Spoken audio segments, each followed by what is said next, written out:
Nouvelle saison de Paroles d'Images qui commence aujourd'hui. Bienvenue à toutes celles et ceux qui découvrent l'émission. Avant que l'épisode commence, on voulait dire un grand merci à nos partenaires. D'abord le studio QQ, qui est un studio de photographie à Pantin. Ils nous reçoivent et c'est ici qu'on tourne tous les épisodes de l'émission. Mais aussi Digital et compagnie, qui nous équipent et qui nous permettent de réaliser toutes ces images. Ils font de la vente et de la location de matériel pro à Paris. L'équipe est vraiment top et ils soutiennent à fond le projet. Le chat tient le micro, simplement parce qu'il veut que vous vous abonniez, que vous likez et puis surtout que vous passiez une bonne vidéo.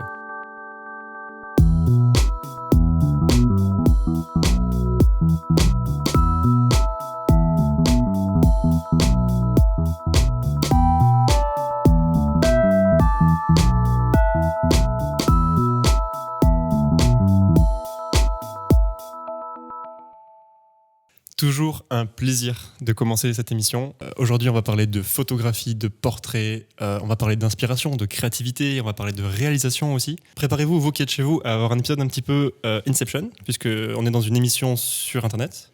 Et on reçoit aujourd'hui une invitée qui est photographe, mais aussi réalisatrice d'émissions sur Internet. Donc c'est un peu le... Voilà. C'est exact. C'est un peu la mise en abîme. Tout ça est vrai. Avant de vous la présenter, à mes côtés, mon pote Max, comment tu vas ? Ça va sublimement bien. Aujourd'hui. Tu vas bien. Très très bien. Tu vas bien. J'ai pris ma voix la plus grave, je sais pas pourquoi j'ai fait ça. Bah moi aussi au top parce qu'aujourd'hui on a Juliette Léniel qui est avec nous. Comment tu vas ? Bah écoute, très bien. Franchement, je suis super contente d'être là. Moi, tu sais, je suis en repérage aussi un peu. Je suis genre, putain, alors le plateau, il est cool et tout.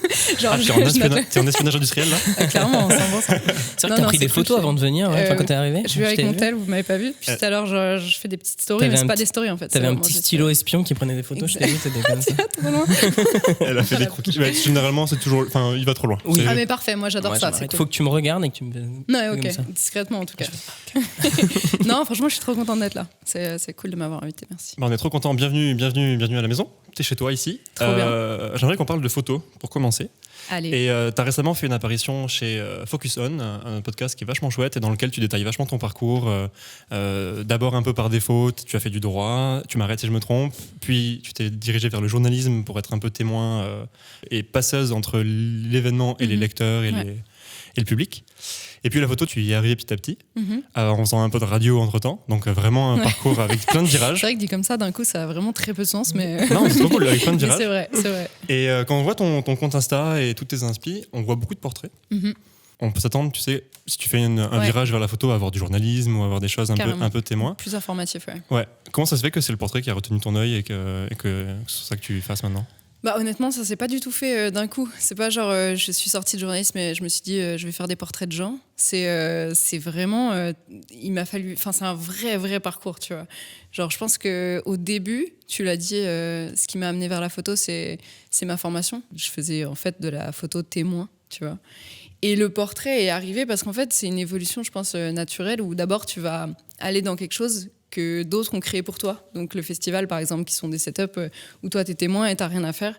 Et en fait, plus tu vas y aller, plus tu vas commencer à choper une technique là-dessus. Et ta technique va évoluer, et plus tu vas avoir de techniques, et plus tu vas avoir envie de t'en servir, tu vois, pour créer tes propres univers à toi, tu vois. Et c'est comme ça, je pense que pour moi, le portrait est arrivé, en tout cas pour son arrivée aujourd'hui. C'est pas pour ça que je le fais forcément, mais c'est comme ça que je suis arrivée dans ce truc-là, ouais. D'accord. Et du coup, quand est-ce que tu t'es dit que... J'ai pas envie de dire te contenter, mais faire avec les situations que tu avais devant toi et qui t'entouraient, t'as lassé ou à quel moment ça t'a paru insuffisant et tu t'es dit j'ai envie d'exprimer un truc à travers et je vais plus faire que témoigner et je vais commencer à créer ? Bah en fait, je crois qu'en revanche il n'y a pas de truc d'insuffisance. J'ai toujours envie de faire ça et je le fais toujours, hein, d'ailleurs, souvent, c'est plus maintenant pour des amis ou des trucs, mais je vais encore beaucoup faire de la photo, un peu de témoignage, parce que j'adore vraiment profondément ça. Et au-delà de ma formation, je l'ai un peu synthétisé il n'y a pas longtemps d'ailleurs, mais je pense que ce qui m'a emmené vers la photo, c'est de toute évidence un truc de témoignage, tu vois. Vraiment, c'est sûr et certain.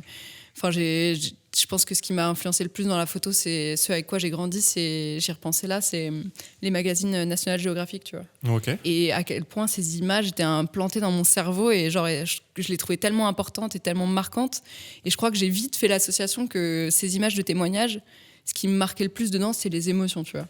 Donc le photo-reportage, et là c'était en l'occurrence pas mal de photos de conflits, mais je me souviens que je pense qu'il y a certains magazines que j'ai feuilletés, sur lesquels je suis revenue, mais 10 fois, tu vois, pour vraiment bien les voir. Et je crois que j'ai assez vite capté que ma priorité, ce qui me donnait vraiment du plaisir dans la photo, c'était l'émotion, c'était sortir une émotion. Donc en fait, naturellement, en premier, tu vas aller chercher l'émotion qui existe et tu vas juste témoigner. Ouais. Et après, tu captes que ce que tu veux faire, c'est créer une émotion et tu vas avoir envie d'exprimer la tienne, quoi. D'accord. Donc pas forcément une situation qui existe, mais aller chercher ce que tu as en toi et l'implanter, le mettre dans une photo. Enfin, c'est une jouissance absolue, honnêtement. C'est un truc... mais c'est naturel, c'est pas un raisonnement...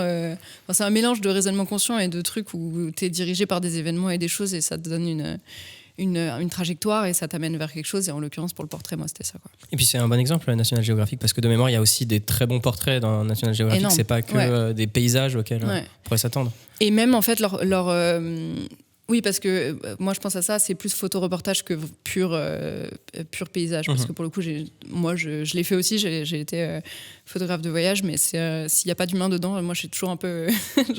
ça me manque. Mais surtout, leurs photos de photoreportage, pour moi, c'est des portraits, en fait. Enfin, t'as pas besoin de prendre quelqu'un en croppé. C'est des portraits avec plus ou moins de contexte, mais ça reste des portraits. Ouais, c'est ça. Et en fait, même si c'est un conflit ou si c'est quelqu'un au milieu d'un paysage, c'est un portrait. Parce que l'idée, c'est que ce mec-là, c'est le héros de cette photo. Et c'est un portrait. Et du coup, tout se rejoint, quoi. C'est vraiment... Et je rebondis sur ce que tu as dit. Du coup, on a vu que tu avais un deuxième compte un peu caché de photos de voyage. Tu as arrêté ça ? C'est drôle que tu dises un peu caché parce que celui-là, avant, c'était ma vitrine sur Insta. Okay. C'est le premier qui a un peu pris, tu vois, où je suis arrivée assez vite en fait à 10-12 000. Donc c'est un compte de voyage, de photos de voyage. Ouais, en fait, qui a un alias qui s'appelle Jules and the Wild, qui est le truc que j'avais choisi à l'époque. Et qui a pris quand j'ai commencé justement à faire de la photo de voyage en 2018, je crois, ou 19. Et je faisais ça un peu full-time. Enfin, je voyageais énormément. Et au début, je prenais beaucoup de photos avec mon téléphone. Comme beaucoup de gens, en fait, je pense sur Insta aussi, tu commences souvent comme ça. Et je trouvais qu'il y avait un truc d'instantanéité que j'adorais. Et du coup, je faisais que téléphone. Et puis après, je suis partie, j'ai fait un road trip aux États-Unis de 2 mois et demi. Sur la route, et là en fait les paysages sont tellement stunning que tu commences à prendre des photos. Donc là j'étais mi-téléphone et mi-appareil photo, et puis après en fait ça s'est enchaîné. J'ai eu la chance de faire plein de voyages et je partageais là-dessus avec un peu des quotes, un peu inspi, tu vois. C'était un journal de bord un peu Ouais, en fait j'étais pas tant je racontais pas forcément énormément, mais plus encore une fois, quand une image me procurait une émotion, je voulais la lier à quelque chose d'inspirant, un truc où les gens pouvaient le lire, et l'association de beaux paysages et de ce qu'ils allaient lire, j'avais juste envie qu'ils fassent leur valise et qu'ils se barrent et qu'ils vivent un truc incroyable, tout en insistant sur le fait que l'aventure, c'est pas d'aller loin, ou c'est pas de voyager très fort, ou c'est pas de partir longtemps, c'est plus de faire ce step à ton échelle qui va faire que tu vas sortir de ta comfort zone, tu vois. Donc c'était plus ce genre d'inspirationnel, ouais. Et ça te manque ce type de photo ? Parce qu'on a vu que sur le compte, la dernière photo date de novembre 2020. Oui. Est-ce que c'est le Covid qui t'a coupé, ou est-ce que simplement t'as eu d'autres trucs entre-temps Il y a eu les deux, honnêtement. Il y a eu une espèce de virage naturel où, en fait, j'ai eu une très très grosse dernière année de ça, où en 3-4 mois, je suis partie au Groenland, puis en Finlande, puis au Pérou, puis en Namibie, en l'espace de 4 mois. Et en fait, là, je me suis dit... Je me suis dit que je m'y retrouvais plus, et puis c'était plus possible de vivre comme ça à notre époque, honnêtement. Enfin, tu peux pas prendre tous ces avions. Enfin. Ah d'accord, donc c'était par conscience écologique. Franchement, il y avait beaucoup de ça. Le dernier voyage, c'était du coup en Namibie, qui était 2 semaines avant le Covid, quoi. Et j'étais invitée, c'était pour faire un film pour une chaîne de lodge en Namibie, mais genre. Extraordinaire, tu vois, un truc, il t'arrange tout pendant 15 jours, tu fais tous les lodges de la chaîne avec des safaris, des trucs, enfin c'était débile, honnêtement c'était incroyable. Mais en fait derrière je me suis dit, j'ai pas envie en fait de advertise pour ce pays, enfin j'ai pas envie forcément, moi qui maintenant ai une petite voix, une influence, un truc. Est-ce qu'aujourd'hui mon message aujourd'hui ça va être de aller voyager loin, claquer des thunes et puis surtout une impact écologique pour aller passer une semaine à faire des safaris à l'autre bout du monde. J'ai pas envie de raconter ça aujourd'hui. Cette réflexion d'un coup, ok, d'accord. En plus, le safari, c'est quelque chose de très cadré, c'est pas forcément la nature. Franchement, profonde. une fois sur place, c'est ok, parce que en fait, toutes les réserves là-bas, c'est au contraire. En fait, ces espèces, honnêtement, elles existent encore aujourd'hui grâce à des endroits comme ça. Parce que sinon, c'est braconné, c'est super compliqué. Donc sur place, ça va. et même tous les hôtels que j'ai fait, ils avaient une vraie démarche écologique et tout, donc c'était cool. Mais c'est plus, tu vois, le voyage. Et puis en fait, aujourd'hui, c'est pas comme ça qu'on doit voyager, je pense. Enfin, on voyage tous comme on veut et je suis hyper prenante des libertés, mais je crois que le voyage de 2021, honnêtement, c'est pas celui où tu prends vraiment des avions pour aller une semaine sur un endroit, le bourriner et revenir, tu vois. Je pense qu'il faut plus aller vers du slow travel, faut vivre d'autres choses, quoi. Donc, c'était pas 100% décidé, parce que je pense que s'il n'y avait pas eu le Covid, ça aurait été dur pour moi aussi de mettre un terme à ça aussi nettement, mais ça m'a confirmé que c'était ce qu'il fallait, tu vois. Après, peut-être que tout ça imbrique le Covid, il a aussi permis aux gens d'avoir cette conscience écologique et de réfléchir un petit peu à ça. Donc, je pense. Franchement, ça a été un accélérateur de prise de conscience. Surtout que depuis, maintenant, il y a des tempêtes et des ouragans et des inondations et des feux de forêt. Donc, t'es genre... franchement, si je fais genre ça n'existe pas, j'ai quand même c'est comme des petits reminders tous les jours, toutes les semaines de en fait, exactement. Mais après, le côté voyage me manque terriblement. Genre, j'aime profondément ça. C'est... là, je me surprends à Paris là en ce moment souvent à juste aller dans des endroits que je connais pas de Paris pour essayer de vivre des sensations et des trucs un peu différents, qui me donnent l'impression de pas être chez moi, parce que ce qui m'a toujours fait voyager, j'ai un appétit pour le fait d'être dépaysé, quoi, qui est énorme. C'est-à-dire que moi, dès que je suis dans une situation où j'ai pas de repères, genre je suis trop bien. Tu vois, genre j'ai toujours adoré ça. Et donc là, ça me manque, de fou, genre de vivre des nouvelles expériences, et puis surtout, en plus, je suis une passionnée de genre gastronomie, je pense que je voyage à 40% pour la bouffe. 40, ça va, il y en a, c'est plus, je pense. Ça, vraiment, mais genre en vrai, c'est 80. Et ça, par exemple, typiquement, j'essaie de le recréer dans mon environnement, mais ça me manque de fou. Vraiment. Ça, c'était un peu la side sur ton compte parallèle de travel. On savait pas pourquoi tu l'avais arrêté, si c'était le Covid, ça, on se posait la question. Et pour revenir sur ton compte principal, où on voit majoritairement du portrait, on a remarqué en se promenant que... Alors, je vais me rendre sur ton compte Insta. Très bien. Et on a remarqué que tu pouvais passer d'un univers hyper créa, coloré, comme ça, avec des DA hyper colorées, hyper douces, à des choses beaucoup plus pop. Ouais, c'est vrai. Et que juste après, tu peux arriver sur des choses beaucoup plus dark, tu vois, comme ça. Comment tu... c'est quoi le process qui fait que l'inspi vient à toi? Comment ça se passe? Comment tu peux avoir autant de pattes différentes? En fait, franchement, la réponse est tellement simple. C'est que si tu regardes ces photos, tu vas voir qu'à chaque fois, je me suis adaptée, en fait, soit à la personnalité de la personne, soit à la situation, honnêtement. Et genre... c'est pas que j'y suis allée et je me suis dit machin, mais c'est que moi, en faisant un travail en amont de réflexion sur ça, je suis obsédée à l'idée à chaque fois de... Enfin, ce qui me passionne dans la photo de portrait, c'est que nos deux univers se rencontrent. Et genre, je veux être sûre que ça arrive à chaque fois, parce que c'est ce que j'aime faire. J'aime aller chercher ce qu'il y a en la personne et j'aime mettre ma touche pour que, en fait, il y ait une cohérence et que ça crée un truc inédit, en fait, quoi, vraiment. Okay. Et si on reprend ces photos-là, la dernière de Ben, la première que tu as montrée, c'est pas son univers à lui, pour le coup. Cet univers qui est, tu l'as dit, est coloré mais reste quand même assez dark. Pour le coup, c'est full le mien, mais il a un truc, il a une force. C'est clairement un de mes modèles préférés. Il a une force énorme dans la façon dont il habite la pose. C'est quelqu'un qui est très présent, quoi. Quand tu le prends en photo, c'est toujours très fort. Et du coup, en fait, c'est le genre de personne que tu peux emmener faire des choses un peu mélancoliques comme ça, des choses de rêverie, en fait, où tu vas trouver des trucs pour montrer qu'il y a une vie intérieure très, très forte. Tu vois. Donc pour lui, c'était ça. Pour les chats, en fait, voilà, ça parle un peu de ça, tu vois. Mais ce qui est rigolo, c'est que cette photo-là, l'histoire, c'est que c'est pas du tout en studio ou quoi, comme on pourrait penser. C'est qu'on a tourné une émission avec des chats qui était une idée qu'on avait eue ensemble, qu'on avait très envie de pousser. Et en fait, il a un côté aussi, Ben, un peu comme ça, un peu presque street, un peu, tu vois, un peu insolent, qui est très, très cool. Et on avait vachement envie de pousser, en fait, le côté pop par rapport à ça. Donc, sa tenue est très, jogo, couleur pastel et tout. Et en fait, ce qu'on a fait sur cette photo en particulier, c'est qu'on a tourné cette émission avec des chats. et on avait scindé le studio en deux. J'avais fait tout le décor. Je sais pas si vous avez vu la vidéo, mais c'est très rigolo. On s'est lâché, on a pris plein de fat boys, on a créé un gros tas et puis il s'est calé là-dedans. Avec 15 000 chatons. Avec 6 chatons, c'était un des meilleurs tournages de ma vie, je vais pas mentir, c'était tellement et il y avait un côté avec ça, et en fait j'ai mis un fond photo, ce fond rose, dans la deuxième partie du studio, et on a profité pour faire un petit shoot en fait. Et donc juste après l'émission, vous avez...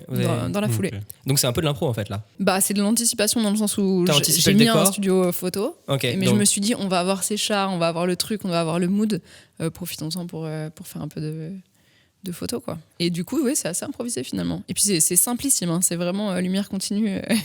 Okay. Genre vraiment là sur ce coup-là, c'est rigolo. Mais après il y a pas mal qui se fait à l'édit aussi. Et ton approche, elle est hyper instinctive, ou tu vas... Hyper instinctive.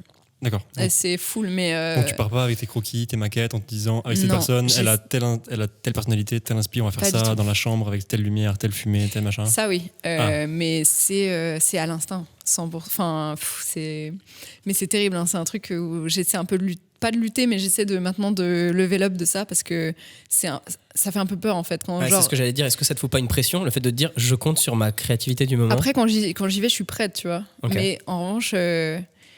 En fait, c'est plus ce qui fait peur, c'est pas tant sur un shoot, parce que en général, je me fais assez confiance quand même, mais c'est plus dans la vie. C'est-à-dire que ma vie, mon évolution, les choix que je fais, les directions que je prends, sont à l'instinct en permanence. Et ça, il y a un moment où tu te dis, mais est-ce que je suis légitime? Est-ce que machin, si j'ai pas tant de réponses techniques en fait? Genre, moi, ce que je vais proposer à chaque fois, c'est parce que je le sens profondément bien. À un moment, tu te dis, et demain, si j'ai plus d'instinct, je fais quoi, tu vois? Est-ce que ça fait tout l'instinct? Parce que du coup, des fois, tu peux visualiser quelque chose, mais techniquement, ça peut être difficile à faire. Je sais pas comment tu fais dans ces cas-là. Est-ce que tu testes et des fois, il y a beaucoup de déchets? Ou alors, est-ce que magiquement, ça fonctionne à chaque fois? C'est des questions un peu... Non, c'est cool, mais genre... j'ai envie de te dire que magiquement ça marche à chaque fois, mais je crois en fait qu'au fond de moi, je sous-estime maintenant mon niveau de technique. Dans le sens où j'ai quand même beaucoup bossé, j'ai vécu 1000 situations, et je crois que ces trucs-là sont en moi. Et ce que je prends pour de l'instinct est peut-être aussi en fait clairement mélanger un truc, tu vois, de technique que genre que je conscientise pas, mais que j'ai. Donc en fait, quand j'y vais, je suis genre oh mon Dieu, c'est du pire, du full hasard. Et en fait, pas du tout. Un mec, je vais commencer à... Enfin, ça m'est arrivé il y a pas longtemps, j'ai fait une couverture pour un petit magazine là, qui sort du coup à la rentrée. Et quand je suis arrivée sur le set, prime abord, j'étais en panique, parce que en fait, quand tu arrives sur un nouveau truc avec un studio, c'est une équipe que je connaissais pas, ils m'ont vraiment trouvé sur Insta, donc je connais personne et tout. Et puis, quand tu arrives dans des gros studios parisiens, ils te mettent quelqu'un avec toi qui te dit bon, tu veux quel light? Toi, t'es genre, ouais, ok, mais en fait, genre, c'est quoi vos lights? C'est quoi le set, machin? En plus, le fond est pas arrivé. J'avais commandé un fond et il est jamais arrivé et tout. Et là, t'es content d'être quelqu'un d'instinctif, parce qu'en fait, t'es capable de rebondir aussi, tu vois, quand la situation finalement est plus compliquée que prévu. Et en fait, au début, pareil, j'arrive dans le studio, tu te prends une espèce de douche froide d'illégitimité et de syndrome de l'imposteur, et t'es genre, mais pourquoi ils ont fait appel à moi, genre. Et en fait, ça dure 2 secondes, parce qu'après, le mec vient de parler, il te dit tu veux quoi? Et au début, tu bégayes un peu. Et après, t'expliques, et il te dit ok. Et je vois qu'il doute un peu, je lui explique pourquoi je veux les trucs que je demande. Et là, je le vois faire genre ah, ok. Là, tu fais mais oui, mais arrête. C'est ça le pire, c'est si t'as l'impression qu'on remet en question en plus ce que tu cherches à faire. Quand t'es genre soit avec tes équipes, soit dans un décor que tu connais, c'est ok. Mais quand les deux sont pas familiers et qu'on te dit ah bon?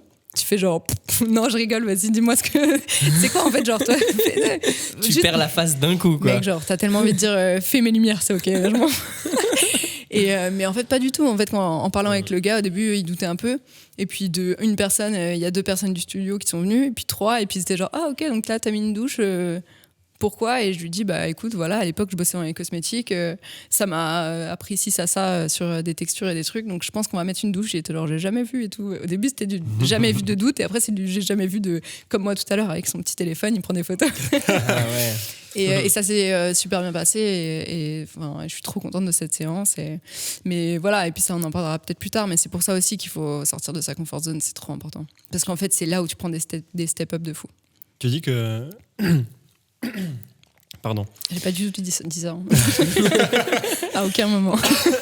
je m'attendais pas. Tu vas nous le tuer. Tu parlais du syndrome de l'imposteur, avec l'essor que tu as pris et avec les valises que tu es en train de te faire. C'est toujours réel, ça, pour toi? Tu as toujours un truc où tu te dis, au début, je sais pas le faire, Et est-ce que tu penses que tu passeras un jour au-delà, si c'est toujours le cas ? Non. Non, la réponse est non. Oui, c'est toujours présent. Et en fait, c'est assez terrible parce que tu pourrais te dire, plus tu chopes de compétences et plus ça disparaît. Mais c'est pas vrai parce que le truc est un peu tricky parce que quand t'as pas de compétences, tu fais des trucs plus petits. Et plus tu prends de compétences et plus tu fais des choses grandes. Donc en fait, les cartes sont toujours remises en jeu. Et non, pour moi, après, c'est peut-être pas honnêtement le cas pour tout le monde. Peut-être il y a des mecs maintenant, ils sont dans zéro doute et tout.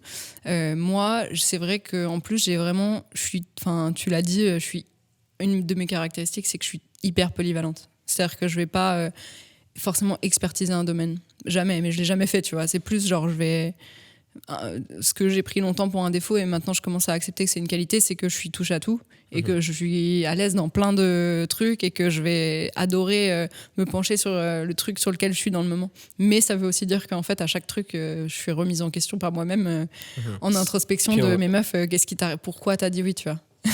à peu près à chaque projet, honnêtement. Et après, ça dure pas parce qu'en fait, dès que je me mets dans le mood, il y a justement cet instinct et puis cet amour de ce que je fais qui reprend le dessus et ça repart et je me fais entraîner par ça et c'est cool. Après, j'ai eu des échecs, tout le monde en a, tu vois, des trucs où j'étais genre, j'ai un peu le doute, et puis ça se passe mal, et t'es genre, ok, j'avais raison de douter. mais dans l'ensemble, non, ça se passe bien. Tu vois ça que comme un frein, le doute, ou comme un truc qui peut peut-être justement stimuler ta créativité, te faire te remettre en question, tu vois ? C'est question psycho, là. Moi c'est les questions psycho. Non, aucun souci. Là, en fait, aussi, on est très marqué dans ces réponses par les choses qu'on vit en ce moment, je pense. Et là, je suis dans des tournages qui sont assez heavy. Ah ouais. Enfin, genre qui sont plein de défis, en fait, vraiment.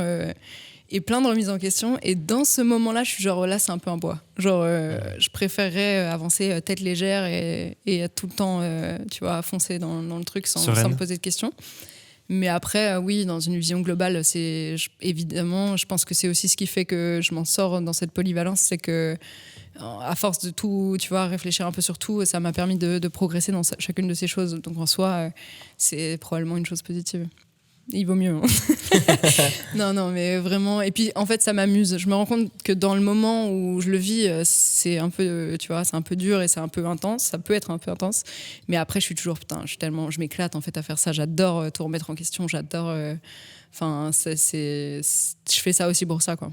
De toujours tout remettre en question. C'est c'est trop marrant, quoi. Après, t'as la fierté de ce que t'as fait qui peut prendre le pas. Ça, c'est huge. Ouais. Et en fait, les réussites, et moi, franchement, c'est genre mon leitmotiv, c'est ce truc-là, c'est de dire si t'as peur, c'est que c'est le truc à faire. Genre, je crois tellement dans ce truc-là, parce qu'en fait, cette peur, elle veut dire que ça te tient à cœur, elle veut dire que ça compte pour toi, et du coup, c'est ça qu'il faut que tu fasses, c'est sûr et certain. Donc, du coup, je vis par ça. Mais du coup, c'est vrai que parfois, je me torture un peu. Ok, c'est ta direction, quoi. Ta peur, c'est ta... Ouais. Franchement, je l'ai vécu sur tous un peu les corps de métier, les trucs que j'ai fait, et notamment dans la radio, où, genre, parfois, tu vois, tu récupères on te confie un projet, une émission, et t'as les rênes et t'es en panique, mais genre je me suis tapé des moments, je me revois vraiment dans l'heure précédent des grosses interviews, des directs que j'ai fait. C'était pas une grosse radio, mais en fait pareil, c'était un peu le début pour moi, donc je pense que tout tient très à cœur. Et je me revois dans l'heure avant à être vraiment en PLS sur le sol, juste pour à la fois pour paniquer et à la fois juste pour te concentrer, en fait. Et t'as besoin de te mettre dans une bulle, t'as besoin que l'instinct, encore une fois, soit prêt à prendre le relais quand tu vas démarrer, et que si t'as pas ça le fait pas, quoi. Ah, carrément. Tu disais que tu me disais juste avant que tu avais vu l'épisode 2 de Parole d'Image avec les photographes de plateau. Et je vais te poser la même question que je leur ai posée. Parce que tu es quand même assez proche de la scène web, tous ces gens du web qui ont une image quelque part aussi. C'est facile de les prendre en photo, d'avoir une complicité et de faire des images de gens qui ont déjà une image. Ils sont tous horribles. T'imagines scandale. Fin de la réponse. Dénonce. Maintenant, c'est le moment de donner des noms maintenant. Une galère de ouf. Il y en a certains. Non, je rigole. Non, en vrai, il y a, je sais pas. Pour l'instant, ça s'est toujours très bien passé. Parce que là, je commence à arriver dans un truc qui est assez sympa pour moi, et je mesure vraiment ma chance, c'est que je suis approchée maintenant par ces gens aussi pour ce que je propose, et aussi pour mon univers. Et du coup, ils sont très prêts, en fait, très curieux et très prêts à genre, se prêter au jeu. Et notamment, il n'y a pas longtemps, on a fait un shoot avec Coucou les Girls, qui est le dernier shoot qu'elle a fait quand elle était enceinte. Et elle était en full confiance, quoi. Et notamment cette photo qu'on a fait dans sa cuisine, qui est typiquement le genre de truc que j'aime faire moi, c'est-à-dire créer le mood que j'adore dans un endroit qui est le sien, tu vois. Et genre, j'aime tellement faire ça, j'y tiens tellement. Et du coup, non, elle était vraiment full confiance et prête à s'amuser, tu vois. Au moment où je lui dis, écoute, t'es enceinte, on va faire une photo topless dans ta cuisine avec un truc un peu jean, parce que je veux quand même qu'il y ait un aspect 90s et tout. Il faut dire oui quand même. Parce que ça peut aussi être l'enfer, une photo topless dans une cuisine qui est la tienne, enfin, tu vois. Et non, ça, c'est donc trop bien elle passé. s'est éclatée, toi tu t'es éclaté aussi? Ah ouais, non, franchement, en fait, chacune de ces photos, pour moi, c'est aussi une rencontre, quoi. Okay. Et t'as carte blanche à chaque fois? Ouais, franchement, ouais. Je réfléchis à un truc où j'ai pas carte blanche, mais non. À part, là, on travaille quand même énormément avec Ben, et il y a plus, avec lui, il y a beaucoup maintenant de projets pro qui sont des demandes autres que les siennes, où là, par exemple, il l'a annoncé, donc je peux en parler, mais il sort son livre à la rentrée. Qui va s'appeler Je ne suis pas viril, et pour le coup j'ai shooté la couve de ça, donc ça typiquement mais même ça en fait je te dis il y avait une demande mais c'était carte blanche aussi absolue, ce qui est ouf quand tu penses. Genre vraiment. Ouais, j'allais te dire juste, t'as de la chance. Incroyable. Mais en fait, là, pour le coup, il y a un peu plus d'amont, où on part sur un mood. On a fait plusieurs rendez-vous avec sa maison d'édition. On leur a dit, nous, on veut faire un truc un peu comme ça, comme ci, comme ça.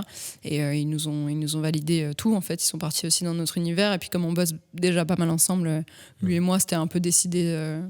Enfin, quand je lui ai dit, on a parlé, je saurais même pas te dire qui a vraiment trouvé le mood de base de cette couverture ou quoi, mais on était d'accord très vite et ça l'a fait. On a shooté très vite, on l'a fait.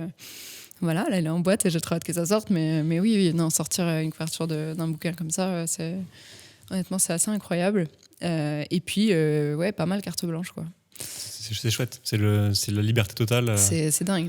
Mais en même temps, ça veut dire que tu dois à chaque fois avoir une proposition artistique et qu'il faut que tu comptes sur ta créativité et que tu la nourrisses. Et c'est ce truc où je te disais tout à l'heure, si à un moment tu prends un peu de recul et que tu dis je suis que sur l'instinct, c'est terrifiant. C'est genre, Tu sens que t'as pas de filet en dessous qui te retient. Maintenant oui, c'est pour ça que je te disais tout à l'heure, je commence à comprendre maintenant qu'en fait mon instinct, et c'est pas que de l'instinct, c'est un mélange d'instinct et de technique, c'est sûr. Il y a à la fois la technique matérielle où je commence à quand même être à l'aise, et en particulier avec les setups que moi j'ai bossé, parce que ce que tu vois là comme style de lumière et de trucs, je me suis pas réveillée, j'ai fait j'aime bien faire ça. C'est qu'avant j'ai des tonnes de photos, et tu peux même le voir sur mon Insta, l'évolution de j'aime bien ça, et en fait j'aime bien ça, il fait un mini pas vers j'aimerais bien avec ça. Et c'est une évolution très douce, quoi. Mais en revanche, la photo qu'elle a, c'est pas un clic, c'est genre des années de recherche, quoi, en fait. Et de trucs qui me plaisent. Je rebondis sur ce que tu dis. Je pense que l'instinct, c'est jamais de la pure magie. Je pense que, d'ailleurs, je crois que les scientifiques, ils ont trouvé que ça emprunte à peu près les mêmes canaux, les mêmes neurones que certaines réflexions que tu peux avoir, mais genre ultra vite. Et tu t'en rends pas compte. Et tu vois, t'as l'impression que c'est là, j'ai une illumination, alors qu'en fait, c'est un semblant de réflexion, tu vois. Donc je pense que la technique, ça fait partie de ton instinct. Ouais. Et il y a des choses, en fait, des setups que tu connais. Ouais. Tu te dis, tu vois... Franchement, c'est ça. Mais après, en fait, je pense que je serais plus malheureuse si j'avais l'impression de perdre cet instinct que de perdre d'un coup ce que je sais faire techniquement. Parce qu'il y a quand même un truc où la plupart des shoots que j'ai fait ou des projets que j'ai montés, j'ai l'impression d'être un peu habitée, quoi. Et sans ça, je pense que je serais capable de rien du tout. C'est genre vraiment... t'as l'impression qu'un truc te dépasse. Je pense que c'est la passion aussi qui fait ça. Mais t'as l'impression qu'un truc te dépasse et que c'est ça qui te donne le super pouvoir pour créer des trucs. C'est ça qui fait un peu instable, mais en même temps, c'est ça aussi qui fait que tu y retournes, parce que c'est trop... Il y a quelque chose de super agréable là-dedans. Il y a quelque chose de jouissif où vraiment, tu prends ta dose, quoi. Tu vois, tu fais ton projet, tu fais tes photos, t'es comme habité pendant un moment, il y a toutes les énergies qui marchent ensemble, tu vois, de shooter, de la présence de la personne, des lumières que tu fais, du challenge de réfléchir à ton set, mais aussi à ce moment-là où tu shootes, il y a probablement de la musique, des trucs, et en fait, tu te crées une bulle incroyable, et paf, t'en sors, et après tu sors tes photos. Et quand j'édite, d'ailleurs, parce que j'édite tout moi, et c'est une partie que j'adore, et c'est ce qui honnêtement donne aussi une grosse part aujourd'hui du style de mes photos, je me remets dans une bulle aussi. Et je crois que c'est ça qu'on appelle le flow. Ouais. Donc, Juliette, tu as du flow. Allez. T'as trop de flow, Juliette. Trop bien, putain. Et tu te remets dans la même bulle, dans la même ambiance que t'avais quand tu shootais, ou tu te mets dans une ambiance qui t'est productive? Ouais, du moment. En fait, c'est toujours un peu ce truc d'instinct et d'instabilité, c'est que parfois je vais faire mon shoot et derrière, en fait, honnêtement, je vais genre savoir quand je dois retoucher les photos. Parce qu'il y a des moments où je suis pas dans le mood, en fait, et je vais pas produire un truc bien. Et c'est juste 100% vrai. Donc tu le sens le moment où il faut que tu t'y mettes, quoi. Ouais, et parfois il m'arrive de m'y mettre et j'en retouche et je sens que je suis pas dedans. Tu sais, au vu du rendu du truc, je suis genre. C'est pas ça que j'essaie de dire avec ces photos. Je suis en train de faire un peu une mauvaise route. Donc en général, là, j'essaie de. Enfin, tu paniques pas. Aujourd'hui, je panique pas parce que c'est un process que je connais par cœur. Mais tu laisses de côté et t'hésites pas à y revenir plus tard. Et je fais ça avec tous mes projets. Ah non, ouais, je peux pas. Parce que, encore une fois, j'ai besoin d'avoir un truc, d'être un peu habité pour faire ça. Et putain, ça va finir par sonner. On va penser que je suis folle en fait. J'ai besoin d'être hyper habitée par une voix céleste en fait. Quelqu'un me dicte tout ce que je fais en photo. Ce sera le titre de la vidéo parce qu'on va faire beaucoup de clics. Oh mon Dieu. Juliette, habitée par ses passions. Mais c'est trop intéressant ce que tu dis de dire en fait, c'est pas qu'on est créatif ou pas créatif, c'est que des fois on est peut-être créatif sur un type d'art à une certaine heure de la journée ou un certain jour en fonction de notre mood, etc. Et il faut l'exploiter un maximum. Genre de se dire, cette tâche-là qui est très technique, je vais la mettre par exemple le matin, cette tâche qui est créative, je vais la mettre le soir parce que je sais que j'ai de l'énergie à ce moment-là. Ouais, puis c'est un muscle, la créativité, quelque part. On en avait déjà parlé, mais plus tu crées, plus ton cerveau sait le faire. Et donc, plus tu peux faire confiance à ta créativité, parce que tu as l'habitude de le faire, et tu fais confiance à ton cerveau qui du coup, de façon innée, va pouvoir te donner des nouvelles propositions artistiques. Ouais, bah ça rejoint ce que tu disais au début, de pourquoi tu démarres avec... des photos de témoignages et ensuite t'évolues vers de la création, c'est parce qu'effectivement plus tu vas entraîner le truc et plus tu vas être capable en fait de produire, donc d'être dans la créativité. C'est ça. Ouais, carrément. Moi j'aimerais bien que tu nous racontes des histoires. On aime bien faire un petit jeu. On aime bien faire un petit jeu où on va aller sur ton compte Insta et où je vais aller sur ton feed tout simplement et je vais pas le regarder. Je suis tellement contente d'avoir vu les vieux selfies. T'es obligé en plus de les décrire, donc tu l'as pas fait pour l'émission. Tu l'as fait. Parce qu'à tout moment tu aurais pu voir la séquence et te dire. Moi, je le fais maintenant, genre, tu vas me voir, je suis comme ça et tout. Je suis en train d'effacer. Attends, on fait une pause de 2 minutes. C'est rien, je fais pas du tout ça, je suis sur autre chose. Et je vais pas regarder ton feed, je vais juste descendre et c'est Max qui va m'arrêter. Et on aimerait bien avoir l'histoire d'une photo sur laquelle il va s'arrêter. Trop bien, j'adore ce jeu. Et stop. Ce sera celle-ci. Bah ça, c'est un de mes premiers portraits. Honnêtement, je me demande si c'est pas... Je me demande si c'est pas... T'imagines ? Non, c'est pas moi qui l'ai faite, celle-là. Ça peut. En fait, je l'aimais bien, je l'ai posté. Non, c'est un de mes... Trop cool, c'est un de mes premiers portraits que j'ai fait en studio. Je pense franchement que c'était même peut-être ma première session de portrait studio. Et cette personne, c'est ma cousine. Donc, en fait, c'est cool parce que ça ouvre un truc intéressant qui est, pour commencer, c'est ça, en fait. C'est ça l'histoire. Quand tu fais tes premiers portraits, tu contactes des gens sur Insta. Ou alors tu demandes à ton entourage et tu enquilles, quoi. Et genre, tu t'en fais tellement. Et là, c'est un pur mélange de ce que je vis beaucoup dans la photo, qui est un mélange de technique et de hasard. Où là, c'est en fait une tache de soleil que j'ai isolée avec des polis et des trucs, mais qui venait vraiment d'une fenêtre, quoi. Et j'en ai fait un carré et je l'ai posé là et ça a donné cette photo que aujourd'hui je referais pas exactement le même mood ou tu vois les mêmes retouches ou quoi, mais en revanche je trouve que le mood est cool. Ouais. Grave. T'en es fier quand tu vois tes anciens travaux comme ça? T'arrives à dealer avec le fait que t'as peut-être évolué, etc. Ouais, franchement ouais, parce que plus en photo qu'en vidéo. En vidéo je trouve que c'est un peu painful, il y en a que je regarde où je suis genre mais en photo honnêtement ça va parce que je reconnais tellement les moods dans lesquels j'étais et puis en fait dans les différents steps, t'es pas confronté aux mêmes difficultés. Et dans les premières photos, il y a plein de trucs, tu vois. Tu sais pas si les gens vont te répondre. Quand une meuf accepte de prendre des photos avec toi, tu vois, que t'as trouvé sur Insta, elle dit « Ah, ok », t'es genre « What the fuck, je suis même pas photographe et tout ». Et en fait, aujourd'hui, je vois tout ça dans les photos et non, franchement, je suis... Bon, c'est sûr que là, techniquement...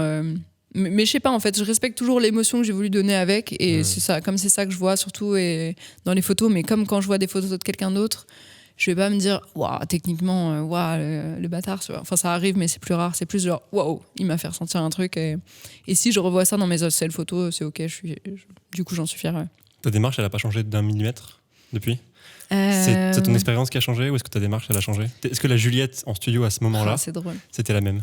Bah oui, non, mais en même temps oui, ma démarche globale, je dirais que ça ressemble toujours à la même, c'est-à-dire de réussir à trouver un modèle où je vais faire ce mélange des deux univers.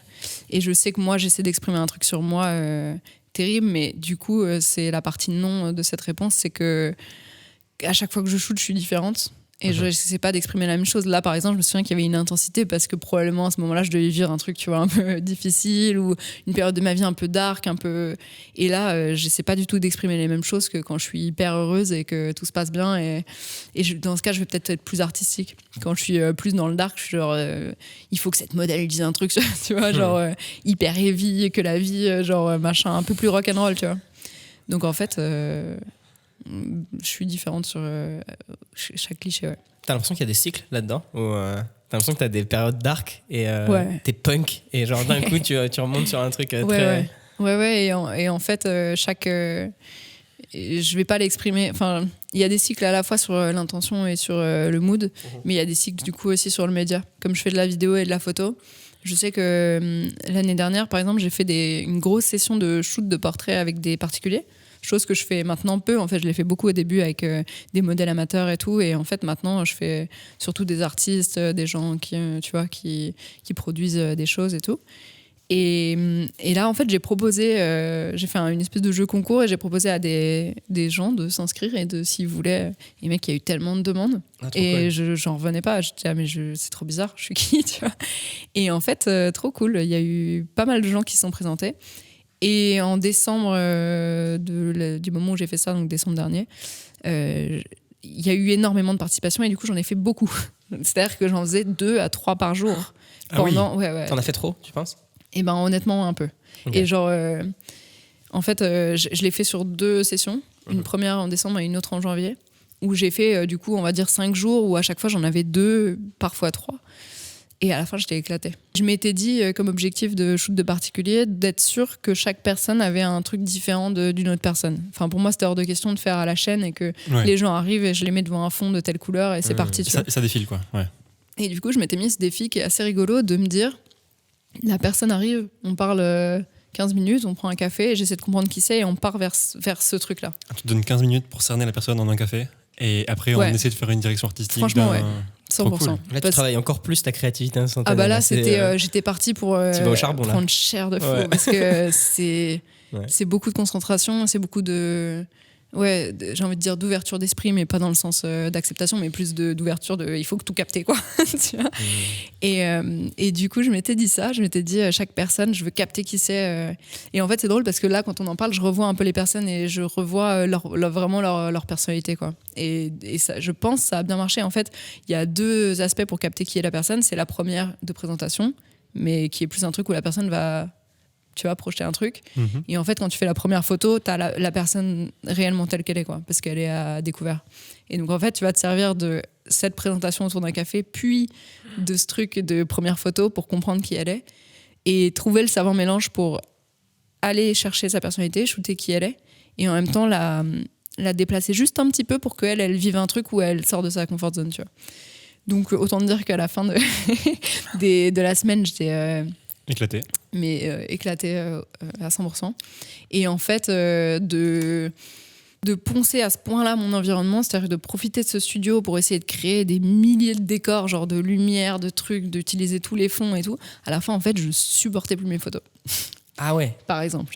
Je ne peux plus en faire une, en fait. Si j'en refais une dans ce studio, j'étais écœurée, quoi.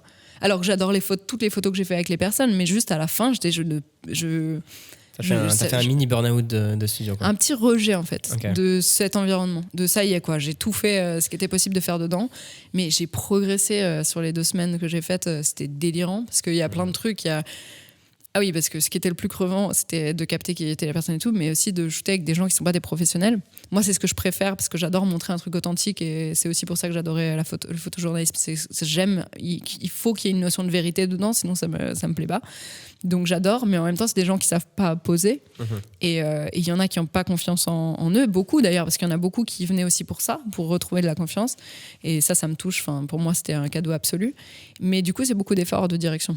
Et c'est ça, en fait, où à la fin, j'étais morte, quoi. Parce que, tu sais, il y a des gens qui, malheureusement, ont si peu confiance, en fait, que tu leur dis lève-toi, assieds-toi, et ils disent la main comme ci, comme ça. Ce qui est OK, ils sont vraiment là pour ça, et c'est mon métier. Mais c'est crevant, quoi, parce que t'es concentré non-stop pour t'assurer que la personne va être bien, elle va se sentir bien et tout. Et donc, à la fin, j'étais morte. C'est vrai qu'en photo, il y a une vraie différence entre diriger quelqu'un qui ne sait pas shooter, et puis shooter un modèle qui a l'habitude, où des fois il y a vraiment rien à faire, où le modèle est capable de faire c'est dingue. Une pose par seconde, voire 2 poses par seconde, et tac tac, ça s'enchaîne. Et c'est vrai que diriger quelqu'un, en plus dès qu'on lui donne une indication, il va demander une indication sur l'autre main, etc. Et donc au final, il faut savoir qu'on peut diriger à 100% une personne, quoi. Mais c'est beaucoup d'efforts. Après, c'est oui, c'est pas les photos dans lesquelles moi je vais plus me retrouver, parce qu'il y a pour le coup il y a un truc où moi les photos où je vais me retrouver, c'est quand j'arrive à montrer qui est la personne, et du coup si elle me demande de tout diriger, je vais avoir un résultat cool, mais je pense que ça aura un petit peu moins d'âme. C'est comme ça, hein, mais genre après le style il est universel et ça va marcher, mais ça va être moins spontané, qui est un tout petit peu ma marque de fabrique aussi. Si les séances avaient continué, à la fin, t'étais éclaté, presque écœuré, presque en overdose. T'aurais pu continuer, ou t'aurais pu te forcer à avoir ce travail-là, ou est-ce qu'une fois que t'en peux plus, ton process il marche plus, il est bloqué Non, je pouvais, et je l'ai fait, parce que sur les 3-4 dernières, c'était un peu ça, quoi. C'était déjà le cas. C'était un peu la fin, je le sentais, mais après c'est l'avantage aussi d'être son propre patron et tout, c'est que t'as un peu de contrôle quand même là-dessus, et heureusement, parce qu'effectivement, si par exemple ça avait été une commande, tu vois, d'en faire 50, j'aurais été en galère, problème. D'accord. Je l'aurais fait, hein, mais je veux dire, ça aurait été... Mais même là, en fait, ça t'apprend un truc. Genre, quand t'es dans l'épreuve pour produire une photo, t'es en train d'apprendre quelque chose, quoi, parce que c'est en train de te révéler que... Enfin, t'apprends tes mécanismes de défense par rapport à ça, de comment je fais pour produire quand, en fait, j'ai pas envie, ce qui est très rare.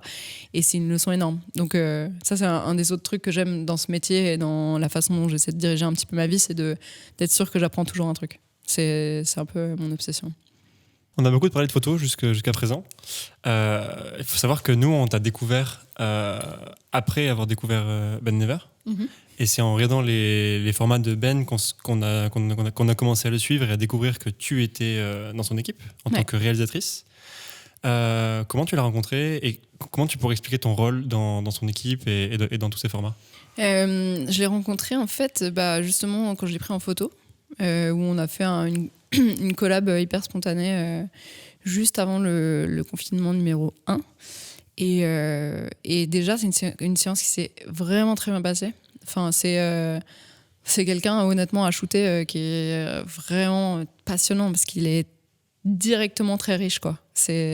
En fait, je pense que c'est un truc avec les gens qui sont dans une grande sensibilité. C'est qu'ils vont avoir un truc à fleur de peau, et pour un cadeau, pour un photographe, c'est un cadeau. C'est quand quelqu'un arrive, se pose devant ton objectif, tu sais directement quand il y a un truc dans les yeux, tu te laisses porter, et c'est dans ces moments-là en fait où tu as l'impression que tout est facile et transcendé, même si toi t'apportes quelque chose t'apportes les 3/4 du truc, mais tu sais en fait que le courant est ok, que ce qui se passe est bon. Il te donne beaucoup, quoi. Ouais, j'avais été vraiment impressionnée par notre séance photo. Et en fait, après, on a continué à discuter après ce truc-là, parce que je lui ai livré les photos, il les a postées et tout. Et puis après, on a continué à pas mal discuter. Et en fait, c'est là où on s'est rendu compte qu'on avait vraiment des atomes crochus d'esthétique et de ce qu'on a envie de dire dans un projet d'image. Donc lui, en l'occurrence, avec des talks, moi avec mes photos et mes vidéos.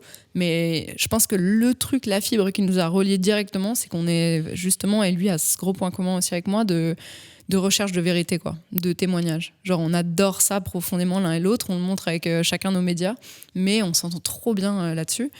Et du coup, ça nous a amené en fait pendant le premier confinement, à parler d'un projet. Enfin, lui, en fait, c'est lui qui m'a branché là-dessus, où on a failli faire un projet de trucs de tourisme, tu vois, post-confinement, une espèce de film de retour à l'ouverture et tout, qui finalement s'est pas fait. Mais ça a enchaîné. On a beaucoup parlé par rapport à ça, et c'est ça qui nous a dit ok, je pense qu'on s'entend vraiment bien sur les concepts et les choses qu'on a envie de faire en vidéo. Et après, ça nous a emmené en fait sur un autre format qui lui a vu le jour, qui est Première Rencontre, où France TV lui a proposé un truc. Lui a eu cette idée de concept d'une émission où en fait il connaîtrait pas la personne et il la rencontrerait sur place, qui est un truc et en fait on en a tout de suite parlé ensemble. Genre, il m'a dit juste ce truc-là, il m'a dit ok, France TV ils sont chauds, j'ai envie de te proposer en réal. Et j'étais genre non. T'avais déjà fait de la vidéo, de la réal et tout ça avant? J'avais déjà fait de la réal, mais pas de gros projets. Là en plus c'était France TV, donc si tu veux, genre quand il me l'a annoncé, genre je sais pas. La petite goutte de sueur sur le front. Ouais, je te jure, vraiment, c'était. un de ces trucs de waouh, let's go, on vient, on saute d'une falaise. Mais non, j'avais fait de la réa, mais plus dans la pub et la com en fait, où j'ai eu un background un peu notamment dans les cosmétiques, où j'avais fait des films de pub, des trucs. D'accord. Mais tranquille, quoi. Genre des petites vidéos, en fait. Et donc, on dit oui direct? Ou est-ce que... Et on dit je vais réfléchir, et 5 minutes après, on dit mais bien sûr. J'ai réfléchi. Et c'était vraiment ça, on s'est eu au téléphone. Je lui ai dit bah écoute, je réfléchis et tout. J'ai raccroché, je dis mais qu'est-ce que tu racontes? Tu t'es dit, j'ai peur, il faut que j'y aille. Ouais, c'est vrai, c'est ça. Et en fait, on a raccroché, et après, j'ai envoyé un message, j'ai dit bah... Et en fait, lui, il avait déjà capté que j'aimais trop les challenges, et il m'a dit, bah évidemment. Donc voilà. Donc ça a été notre c'est lui qui est arrivé avec le concept, et toi, ça t'a parlé direct. Ouais, mais en fait, encore une fois, voir Royal, parce qu'il est arrivé avec du coup cette idée. Et moi, derrière, j'ai tout de suite eu... non, il y a eu un peu de recherche, mais très vite, j'ai eu cette notion où je me suis dit, OK, j'ai envie de partir sur un concept de full intimité, et un truc où on va en fait... beaucoup vous isoler. Donc au début on était sur du full blanc, finalement on est parti sur du full noir, mais l'idée était là. Et après on parle un peu des trucs, on avance dans le concept de l'émission, et c'est là où on a eu cette idée de, je sais pas si vous avez vu un épisode ou quoi, mais ouais, on suit. Où en fait c'est l'entrée en fait qui a beaucoup déterminé aussi le mood de l'épisode, où on s'est dit en fait ce qui serait cool, c'est que au début on s'était dit l'invité est là et Ben arrive et tout, et on a dit mais non, on inverse, Ben est là. Et en fait, ce qui est trop cool, c'est que comme ces gens sont des inconnus, et que probablement ils vont se prendre une petite dose de presse aussi, mais qu'on a envie de rentrer dans la confidence, on va remettre la pression sur Ben. Donc en fait, on va le mettre lui en premier, et c'est lui qui attend, tu vois, dans le noir et dans le silence. Donc il y a la vraie égalité de la première rencontre, où il n'y a pas un qui est connu ou qui a l'habitude du tournage et qui sait ce qui va se passer, et l'autre qui est dans la pression. Ouais. Tu remets vraiment l'égalité comme une première rencontre, c'est d'ailleurs le titre. Ouais, c'est vrai. Et tu le perds. D'ailleurs, on voit les premières images. Ouais. On voit Ben qui est tout petit. Exactement. Dans ce grand décor noir. C'est une de ces idées aussi, de ces idées-là auxquelles je tenais trop, c'est de l'isoler tellement qu'en fait on est aussi parti sur ce full noir pour créer cette pièce immense qui en fait n'existe pas, tu vois, c'est un truc de réa, et dans lequel il est ultra isolé, et comme il connaît pas la personne, c'est hyper rigolo parce qu'elle arrive, il la voit passer, et ça crée un moment sympa, quoi. Et toi, en tant que réal, du coup, ton rôle dans son équipe, dans une équipe, jusque-là je suppose que tu bossais toute seule. En portrait, c'est assez intimiste. Ouais. Tu bosses toute seule, non? En portrait, ouais, franchement je bosse toute seule. Et là tu rentres dans une équipe? Et là, je rentre dans une équipe, et en fait, ce qui est incroyable, c'est que lui, il faut savoir il a aussi la facette de boîte de prod, quoi. Donc, il avait son équipe. Donc, vraiment, je suis arrivée, que moi, j'avais déjà rencontré, je pense, une fois. J'étais venue voir un tournage de Insomnie. Donc, je les avais vus, mais comme ça. Et en fait, je suis rentrée dans cette équipe où il y avait un chef-op, un truc, make-up. Enfin, tout le monde était déjà là. Donc, je suis vraiment arrivée, pas au run, mais je suis arrivée dans cette équipe pour faire le taf de réalisation. Et c'est une équipe géniale, quoi. Donc tu t'arrives tout de suite hyper intégré et tout, enfin c'était royal. Mais c'est impressionnant, ouais, non, c'est sûr, quand tu te retrouves de 1, ou ça m'est arrivé en pub, on était 2-3 parce qu'on faisait un gros film. J'ai beaucoup bossé pour L'Oréal et tout, où parfois il y avait aussi des très gros enjeux. Mais là, non, c'est clairement autre chose. Et donc, petite pression, mais en fait, très vite, le naturel revient. Et puis, en fait, j'étais très sûre du concept. Enfin, j'étais vraiment très fière de toutes les idées qu'on avait eues, de l'atmosphère qu'on voulait créer. En plus, qui esthétiquement pas ressemble au mien, mais enfin, il y a quand même un truc, tu vois, où genre sur ce côté, en fait, moi, je suis fascinée par l'idée de l'enveloppement, quoi. Genre, tu peux voir sur mes portraits, à chaque fois... t'en as pour ton argent, en fait. Tu sais, le modèle est jamais dans le vide, c'est genre toujours entouré de couleurs, de choses, ou de noir, mais il est toujours, enfin, je veux zéro vide, je supporte pas ça, ça me donne des angoisses, et donc en fait ce truc là était présent, donc en fait j'étais sur mes repères, et je pense assez à l'aise, ouais. Donc c'est toi qui est arrivé avec la DA. Comment tu l'as créé, cette DA? Comment t'as un brief?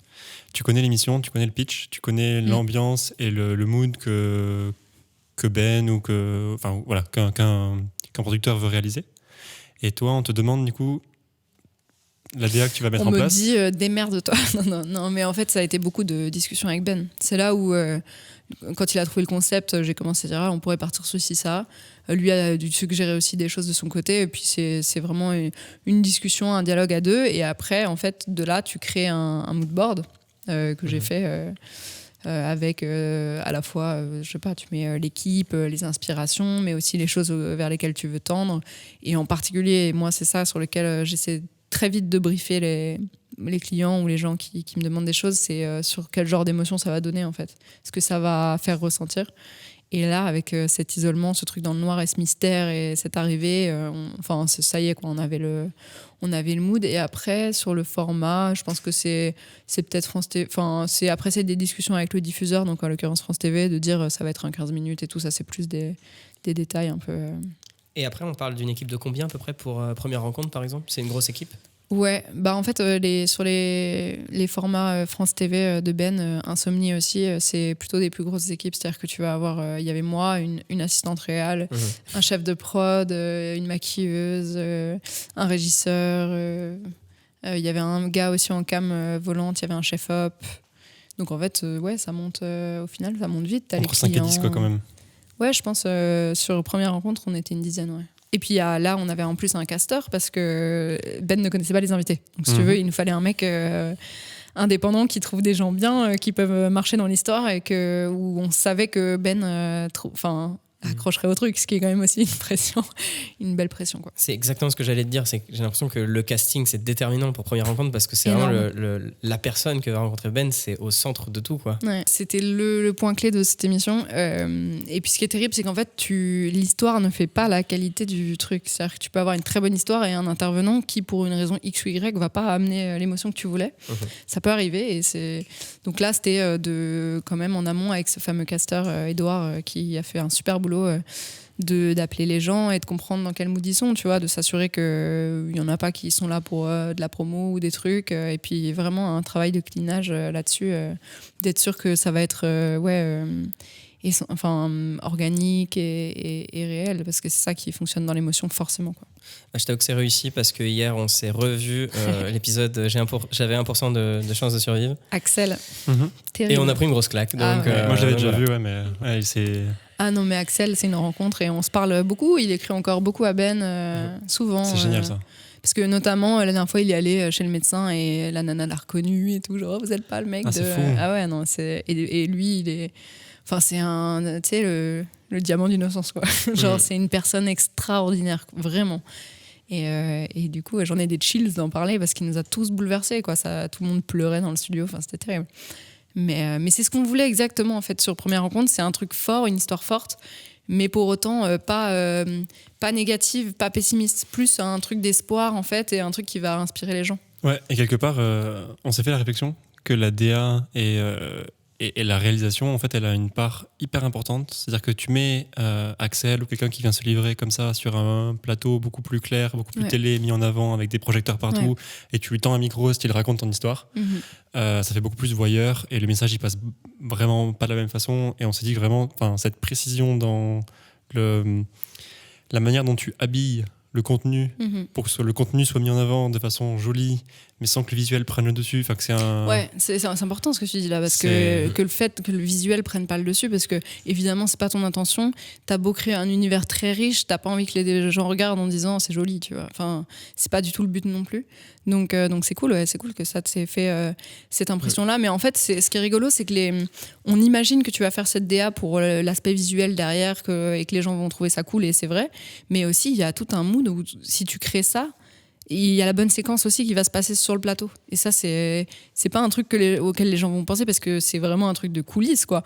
Mais si tu parce que t'as pas des acteurs là, en fait. Exactement. Et en fait, genre, si tu crées un environnement où la personne va arriver, va se sentir à la fois safe, et puis il y avait personne sur le plateau ou presque, il y avait juste un mec, Nicolas, qui cadrait avec un télé, donc qui était pas non plus trop près, mais sinon c'était full dans le noir et tout.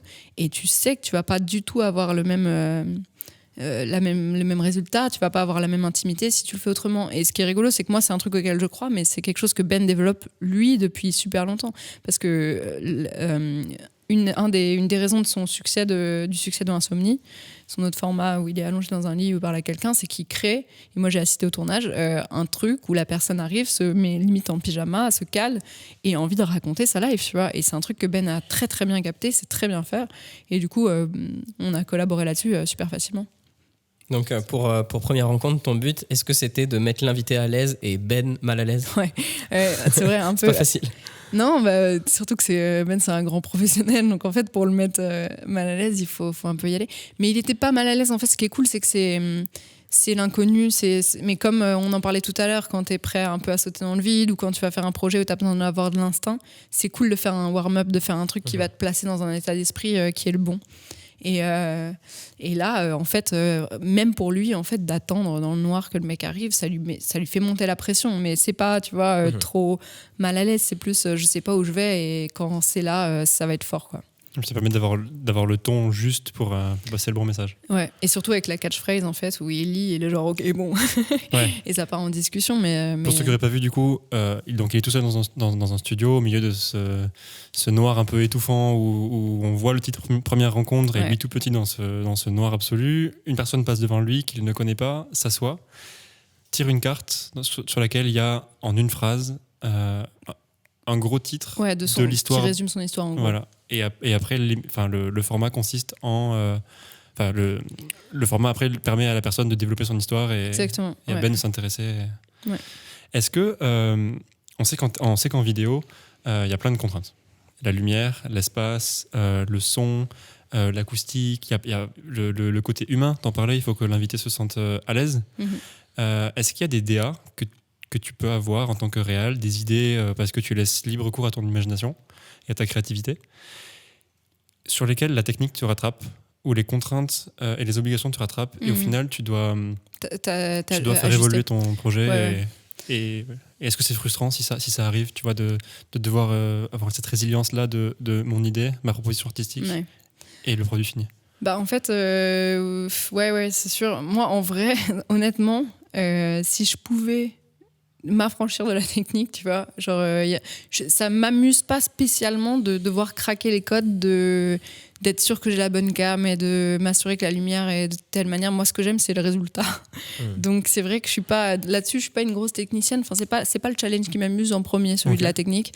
Si je pouvais avoir la vision que j'ai dans ma tête et puis la faire comme ça avec une baguette magique, ça me plairait. Bon, j'en sais rien en fait, mais je pense que ça me plairait beaucoup. Si tu pouvais sauter la technique, quoi. Si tu pouvais avoir directement en fait, pour moi, je pense que c'est probablement le truc des gens qui sont un peu plus dans l'artistique et peut-être un peu moins dans la technique, que pour moi c'est plus un limiteur qu'autre chose, quoi. Après, parfois, j'arrive à craquer des trucs en ayant des idées techniques et là, je prends beaucoup de plaisir, mais de un, c'est pas... Et c'est pour ça que je suis vraiment trop heureuse sur des réas comme celle-là, de bosser avec des chefs-op qui, eux, vont être vraiment plus techniques et je vais leur dire, écoute, je veux telle lumière, en fait, Maintenant, je commence à avoir quand même fréquenté pas mal les trucs, les plateaux pour me dire que j'ai envie de ci ou ça. Et en photo en particulier, où pour le coup, moi, je gère ma technique à 100%. Mais sur la vidéo, c'est vrai que j'aime bien encore quand même vraiment avoir quelqu'un qui... Et puis quelqu'un d'instinctif aussi. Pas quelqu'un où je vais arriver et je vais dire, je voudrais ta lumière. Il me dit, ok, mais tu veux quelle boîte et tout. Je serais un peu frustrée. Là, ce qui est cool, et notamment avec le chef-op de Ben, qui est vraiment super doué, c'est que je vais lui dire, je voudrais telle lumière. Et ensemble, en fait, on va réfléchir, on va se challenger, on va essayer de comprendre comment on peut y arriver. Et souvent, on n'y arrive pas. Enfin, pas nettement et pas direct. Donc, dans ce cas-là, comment on s'adapte? Tu vas se poser la question avec Max, de savoir si, du coup, ta DA, c'est à toi de l'amener et à donner une proposition artistique et à expliquer comment on va le faire. C'est-à-dire donner une idée et une solution technique pour la réaliser. Ou est-ce que, quand tu travailles dans une équipe, une si grosse équipe, avec une prod comme celle de France TV, par exemple, est-ce que toi, tu vas amener ta DA et voilà, tu as commencé à donner un élément de réponse avec le chef-op et tu as quelqu'un qui va te dire, OK, qui intègre ton idée et qui va être en charge de donner un moyen technique de faire ce que toi, tu as dans la tête? Ça dépend des domaines, en fait. Sur Première rencontre en particulier, j'avoue, je suis partie sur la technique, sur les cams par exemple, où je suis assez à l'aise sur les objectifs, parce que je sais, tu vois, sur les portraits, moi j'ai une énorme affinité pour les 70-200 de Canon que je trouve juste parfait, et maintenant j'ai un peu imposé ça. Genre maintenant c'est... Ok, donc là t'es pas mal intervenu dans la technique, quoi. Là sur les cams, oui, après on filmait avec des Blackmagic, le mec me dit on fait ça, pour le coup j'étais genre ok, let's go, parce que je sais que quand même il va y avoir je sais à quel point, tu vois, c'est fiable et tout. Moi je sais pas si j'aurais fait ça de base, parce que je sais qu'en basse lumière par exemple elles sont pas très excitantes, et nous on était vraiment dans le noir, donc il a fallu s'adapter par exemple au cam, tu vois, le fait qu'on ait des Blackmagic. il fallait que je pousse plus que ce que j'avais imaginé au début. Et maintenant, le résultat de première rencontre est quand même assez sombre parce qu'on pouvait pas pousser plus. Je pense que France TV disait genre est-ce qu'éventuellement un peu plus de lumière et après, tu vois. Et j'étais là, en fait, en vrai, avec les cams qu'on avait, par exemple, typiquement, je peux pas non plus faire un truc où les visages sont ultra bright non plus. Et après, sur les lumières, je sais en fait tellement ce que je veux esthétiquement que je vais quand même savoir que là, par exemple, je voulais un truc quand même vraiment zénithal parce que il fallait isoler. Et en fait, on n'était pas dans un hangar de 8000 m², on était dans une pièce avec des murs derrière et des rideaux. Et que si tu fais des spots de face ou des trucs qui sont pas assez zénithales, en l'occurrence... c'est vrai qu'on là, on de la pièce. Là, on voit zéro le fond, quoi. C'est ça. Et c'était un gros challenge parce que je voulais pas de texture. Je voulais vraiment du noir, quoi. Et qu'on sache pas ce que c'est et qu'on sache pas où ils sont. Et en fait, c'est un truc que j'avais un petit peu testé juste avant parce que, en fait, Attends, je sais plus dans quel ordre c'était, mais j'avais réalisé une autre vidéo pour Benjamin qui était une vidéo de réaction canapé. Et on avait déjà testé ce setup parce que...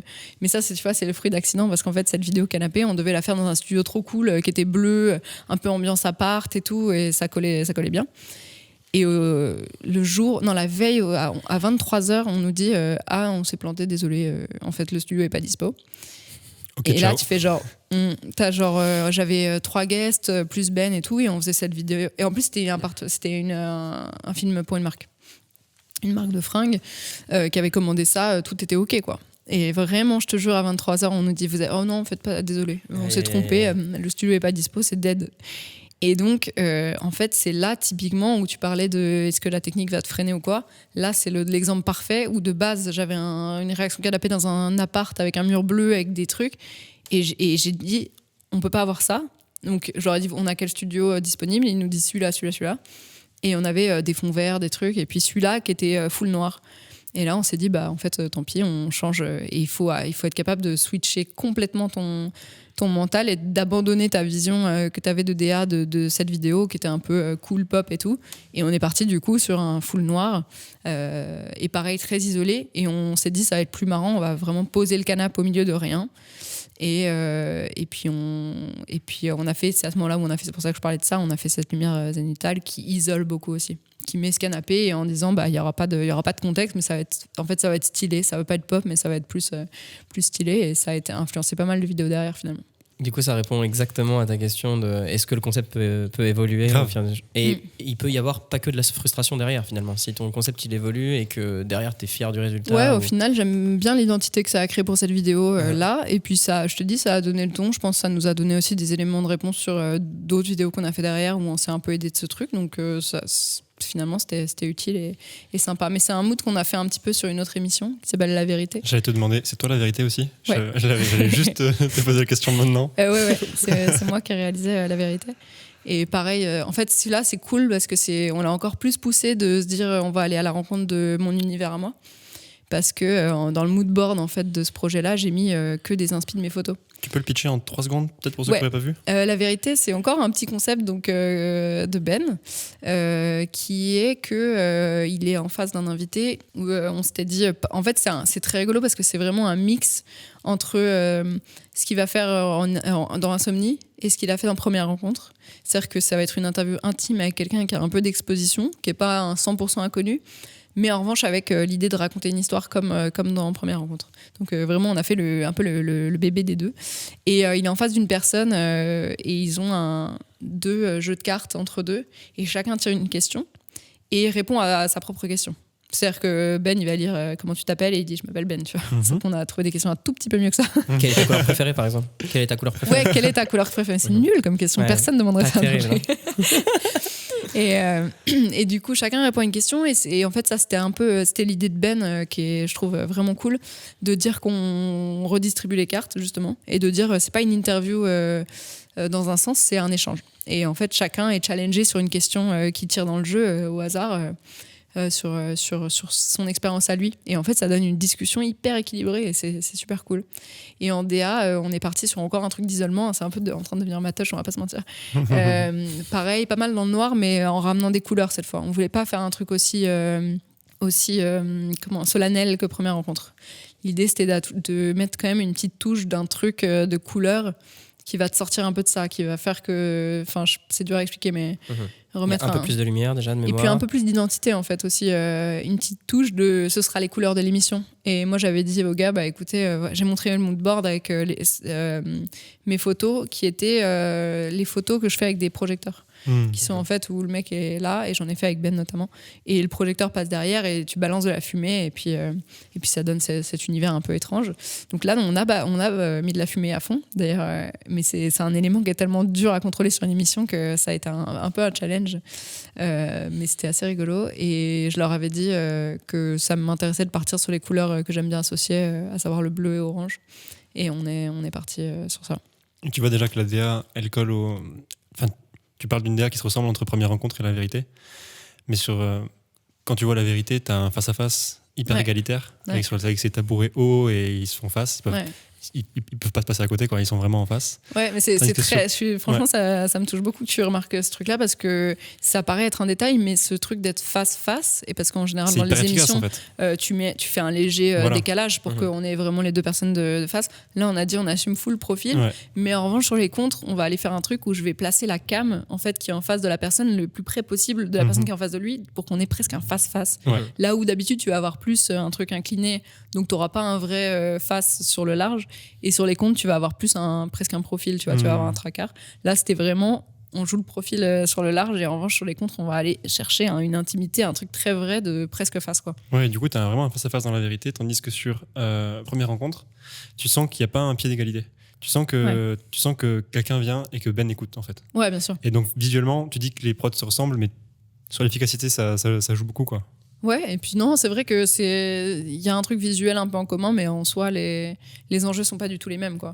Il y a plus de fun et d'impertinence dans La Vérité, il y a plus un truc un peu de décalage. D'ailleurs, il faut jouer encore plus avec les plans de face, parce qu'il me semble qu'il y a des plans splittés où on voit vraiment les deux visages avec les deux réactions ensemble. Et ce truc de face et de split, là, je peux le faire sur le dernier épisode d'Entre Mecs, où Ben m'a fait un peu l'honneur de le réaliser, qui est en fait un épisode spécial où ils sont 5, là où d'habitude ils sont 4, et en fait techniquement et esthétiquement tu proposes pas forcément les mêmes choses du coup, parce que 5 autour d'une table, tu vois, parce que sur le large on imagine bien ce que ça peut donner, mais sur les contres par exemple tu te dis quel genre de bail je peux faire, et donc on a changé un peu le mood, on est revenu un peu à ses premières amours de quand il avait cette table rectangulaire, tu sais, de base, et on est reparti sur un truc plus comme ça, avec une personne au bout.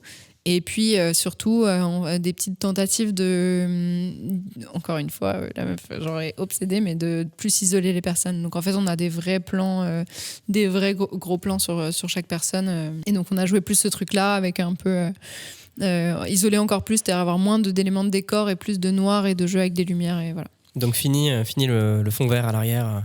Ouais, tu veux dire des premiers qu'il faisait. Ouais, mais ça on en a beaucoup parlé en plus, et lui il me dit qu'il est presque frustré de la qualité qu'ils avaient au début, mais en fait ça fait tellement partie de l'émission, complètement. Si tu vois l'évolution, et puis c'est plutôt chouette. Tu peux pas pas parce que tu fais mieux maintenant effacer ce que tu as fait avant, ou pas en être fier quelque part. Puis, si tu l'avais pas fait, tu ferais pas ce que tu fais peut-être maintenant, tu vois. 100%. Quelque part, et puis je pense que c'est une des clés de réussite et du côté grand public aussi du début, c'est que les gens ont pu relate, non pas parce qu'on leur proposait un concept qui venait d'une chaîne ou d'un truc ultra pro, mais ils ont bien capté de par l'apparence du truc que c'était 4 potes qui parlaient autour d'une table, et le concept c'était ça, donc ça pouvait pas être plus vrai. Encore une fois, tu vois, cette recherche de vérité elle est tellement réelle, et là c'était tellement authentique, je pense, donc les gens ont pu accrocher grâce à ça. Et maintenant en revanche c'est trop cool qu'ils professionnalisent le truc, qu'ils cherchent des nouveaux moods et tout, mais je pense que c'était une des clés aussi de réussite, c'est que ça se voyait, tu vois, que c'était spontané. Je pense que c'est les nouveaux bails d'internet déjà, d'essayer de chercher l'authenticité, et genre Ben il l'a amené encore plus loin, quoi, avec le fait de pas cutter justement des émissions, d'essayer de faire un truc très brut, quoi, très raw. 100%. Moi j'ai une question par rapport à toi, peut-être que t'as pas de réponse et c'est ok. Avec tous les virages dont on a parlé, droit, journalisme, radio, un peu après photo qui a pris de plus en plus de place, t'as bossé dans la pub, t'as fait du portrait, t'es arrivé à la réal plus tard. Est-ce que tu penses que c'était un chemin pour arriver à ce que tu fais maintenant, ou qu'en fait ta carrière ça va être un ensemble de virages et d'évolutions selon tes moods, tes envies, etc., et donc que tu es dans un virage actuellement et que tu te laisses la porte ouverte à d'autres trucs, d'autres opportunités, d'autres rencontres comme celles que tu as fait avec Ben pour aller dans d'autres milieux peut-être, dans d'autres trucs? Ou est-ce que tu penses que tout ça avant, c'était le chemin pour arriver maintenant et que tu as trouvé ton truc et que tu y resteras? Dans l'ensemble, ouais, je pense. Enfin, moi, je suis très quelqu'un. Il y a un truc en moi qui presque se laisse un peu porter, genre par les vagues de la vie, en fait, vraiment. Et qui, en même temps, il y a quand même un truc où c'est pas que du déterminisme, qui est que je vais accepter justement les challenges, les opportunités. J'ai en général pas trop peur d'aller dans des nouvelles directions et c'est pas quelque chose qui me stresse, c'est quelque chose que je recherche et que j'aime bien. Mais la radio, par exemple, c'est arrivé à moi de façon improbable. Genre, de base, je voulais être journaliste sportive, donc c'est pour ça que je faisais une école de journalisme et on m'a proposé un stage dans une radio libre. J'ai dit, j'étais en galère, ça commençait 3 jours plus tard, j'ai dit oui et j'ai fait ça 5 ans en fait. Donc c'est des choses comme ça. Et est-ce qu'aujourd'hui je me vois encore dans un virage? Oui, avec quand même une nuance qui est que j'ai compris à quel point l'image m'obsède, quoi. Genre à quel point j'aime faire ça, à quel point j'aime ouais, c'est ça, capturer des images et les partager, quoi. Et j'ai compris que ça, c'était le truc qui me faisait vibrer, mais déjà dans le journalisme, probablement. Cette idée de partage, en fait, de toute façon, ça va vraiment guider ma vie, tu vois, d'avoir quelque chose dans ma tête et que cette idée soit concrétisée d'une manière ou d'une autre, ça, c'est sûr que ce sera ça. Donc, je vais probablement pas m'aventurer dans des trucs bien différents de ça. Mais je me suis fait la réflexion quand même de cette évolution où, et on en parlait tout à l'heure, de commencer à paraître témoin et ensuite être plus créateur de tes choses. Et ça, c'est peut-être quelque chose qui va peut-être se passer pour moi, vers lequel je vais tendre. J'en suis pas vraiment sûre, mais c'est possible. C'est-à-dire que j'étais dans la photo vraiment dans le témoignage et maintenant je crée des situations. Aujourd'hui, dans la vidéo, je suis dans le témoignage et demain, je crée un univers, mais je reste dans un truc où je vais capturer ce qui est là. Et peut-être demain, je serai plus presque dans la fiction, dans quelque chose où je vais encore plus créer. J'en suis pas sûre parce que je me push pas très fort dans une direction, mais ça pourrait être effectivement un parcours, ouais. Est-ce que tu sens que tu as de plus en plus de liberté ou que tu as eu de plus en plus de liberté au fur et à mesure de ton parcours ou pas vraiment? Ou tu sens que tu avais de la liberté dès le début? De la liberté dès le début. Dans ce que tu veux faire, dans la créativité, exprimer tes idées en fait, il y a toujours cette balance de liberté et d'absence totale de liberté qui évolue selon comme tu progresses. C'est-à-dire qu'au début, tu as beaucoup de liberté parce que en fait, tu as zéro budget, tu n'as aucun moyen, mais tu as zéro pression. Donc, tu as beaucoup de liberté. Et ensuite, tu as du budget, tu as des moyens et des trucs, mais en revanche, tu as beaucoup de pression. Donc, en fait, ça s'équilibre toujours. Et je ne dirais pas qu'aujourd'hui, j'ai plus ou moins de liberté qu'hier. C'est vraiment juste cette balance à trouver continuellement. Mais ouais, non, il y a plein d'outils qui font que j'ai plus de liberté et plein d'outils qui font que j'ai beaucoup plus de pression. Ouais. Est-ce qu'il y a des projets que tu veux teaser? Est-ce qu'il y a des trucs dont tu as envie de parler parce que c'est à chaud et que tu es en plein dedans là? Franchement, je suis hyper impatiente de plein de choses. En ce moment, je bosse encore là avec Ben sur des réals qui, je pense, vont être vraiment cool. Mais là, pour le coup, je peux pas en parler parce que je sais même pas encore si le format final sera celui qu'on a fait là. Donc vraiment, je peux rien dire, mais je pense que c'est très cool. En tout cas, c'est un beau challenge et c'est un truc cool sur lequel bosser. Et puis j'ai surtout hâte de la rentrée parce qu'on va... là, il va relancer beaucoup de talks et de choses avec, je pense, plein de défis pour trouver une identité cool et redémarrer à la rentrée très très fort. Et j'ai la chance, je sais que je vais participer à plusieurs de ces projets-là, donc je suis très impatiente. Et puis en photo, ouais, à la fois du perso, où je vais essayer de développer plein de choses et puis j'ai là un magazine, je te dis, qui m'a contacté pour faire une couve qui va sortir en octobre. Donc on ne sait pas si elle est sortie, mais en tout cas, ça sort en octobre. Et si ça peut ouvrir des portes, j'irai aussi avec plaisir. Ouais. Trop chouette. Tu nous parlais du livre de Ben aussi? Oui, oh mon Dieu, ouais, c'est trop bien. Et le livre de Ben sort en octobre. Let's go. Également, le 7 octobre. La date, elle vient d'être annoncée. Et ouais, ça, j'ai sorti la couverture de ça. Enfin, j'ai shooté la couverture de ça et c'est trop cool. Et il y a des photos aussi à l'intérieur, pas mal de photos qu'on a fait ensemble. Donc j'ai super hâte, non, franchement. Grosse rentrée, en fait, c'est vraiment ça. L'été, là, sert à produire et à semer des graines de plein de trucs. C'est sur tous les terrains. Super impatiente, ouais. Top, tout ça. Trop bien. Plein de beaux projets. Ouais. Je vais te filer un grand livre. Très bien. Ah, c'est pour ça que c'est dérangeant. Pour cacher tes affaires. C'est ça, exactement. Il y a tout mon bordel sous la table. Je vais te filer un grand livre et tu vas être propriétaire d'une page qui sera la tienne. Tu as une carte blanche absolue. Une page blanche. Une page blanche qui sera cette page de droite. Très bien. scelle-là comme ça. Exactement. Et pendant que tu scelles ton passage dans l'émission, oui. tu fais ce que tu veux. Un dessin, un mot, des hiéroglyphes, une énigme. Tu vais renverser mon verre d'eau sur l'artiste nul. Hop là. Et pendant ce temps, on va s'échanger des recommandations. Donc pendant que tu le fais, je vais demander à Max des artistes, des photographes ou n'importe quoi qu'il a envie de nous recommander, qu'il aime bien en ce moment ou qui l'inspire. Très bien. Alors moi, toujours sur les portraits, parce que je fais pas mal de portraits en ce moment aussi, je suis des chaînes sur Insta qui sont des chaînes qui repartagent certains artistes, et j'aime bien suivre des faux magazines. Je pense pas que ce soit des vrais magazines. Il y en a un qui s'appelle Some Light Mag, avec que des lumières de fous furieux. Il y a The Portrait de Bazar, qui est assez connu aussi, avec des portraits assez sombres la plupart du temps. Donc ça, j'aime beaucoup. Et il y a un autre artiste, un photographe que je suis depuis longtemps, j'en ai toujours pas parlé, il s'appelle Pat Kay. C'est un photographe australien qui shoot beaucoup le Japon. Et tout ce qu'il fait, c'est méga inspirant. Il y a de tout, il y a du paysage, du portrait. Il s'est tourné sur le Japon. Il a un super... je sais pas, une patte de couleur. D'ailleurs, il s'appelle Pat. Donc peut-être qu'il y a on la quête. Tu peux pas assumer des blagues. Non, donc je disais, Pat Kay, un photographe australien qui shoot beaucoup le Japon. Il a un super style, super couleur. Il fait des portraits que je trouve vraiment inspirants. Et il a une chaîne YouTube dans laquelle il parle beaucoup de l'inspiration dans la photographie. Et c'est vraiment pas technique, c'est très sur, je sais pas, les patterns visuels, ce que ça inspire, toute la philosophie et la psycho derrière la photo. Je trouve ça super. Donc voilà. Pat Kay, je recommande. Top, il faut aller voir. À vous, mon cher. Je vais te laisser... Je rends l'antenne à mon partenaire. Yes. Je fais pas un drop de mic, juste simplement... C'est pas facile avec le micro comme ça de faire des drops de mic. Non, avec celui-là encore, je peux regarder la caméra et faire un... Mais... C'est tellement impactant, c'est incroyable. Franchement. Ok, bon, c'était un plaisir. Moi, je vais vous recommander un compte qui s'appelle Jeffrey CZUM. Un petit peu difficile à prononcer. C'est un photographe de New York qui fait du minimalisme. J'aime beaucoup l'utilisation de l'espace négatif. Je sais pas du tout si ça te parle. Mais, ouais, je vois ce que tu veux dire. Ouais, très cool. Vraiment un truc hyper graphique, avec une patte qui est vraiment...